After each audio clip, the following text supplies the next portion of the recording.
Ambal ma actuel media fleboro maliko na maliko ka hanga fulba ba ma fa ho bismillah adon ki war keneka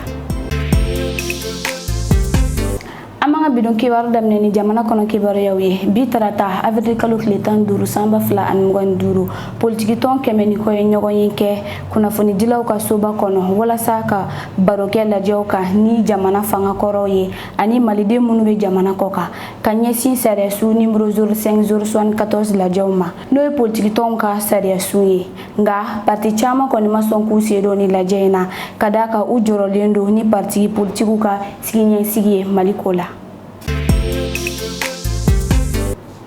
amta jamana ko wanki bar yawla farasi jamana kono ko ministry baraketaw kunche araba marak faba kono tenedo avril kalo kletan nani samba fla an ngon duru bruno retayo klinike marak jamana na tamay kuyi kala kana baro jatimine ani krenkerni ala ka kuma tunga ko ka soro parine araba che jenyo yon ku jolendo kabini samba fla an ngon nani labana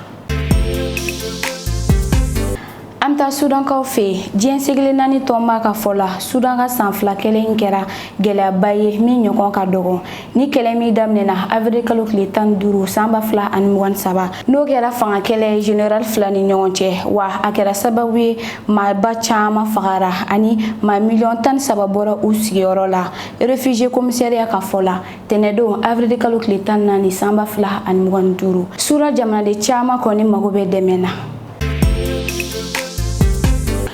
amta Fransi ka fe ka bidon kibaru kunche Fransi jamana na kasubo chama e mobilita suma soro wa mimbe toulon jamana sayeli koron fe o eta suma soro marifa automatique fe tenedon su katasi tarata don suma avril kalo kletan duru samba fla an mugon duru ni bolia nunu ni doragu fere tumbe na ta nyogon fe gouvernement fe Fransi kritikela ka ministry général d'Armane kun kononendo ni yoroko folina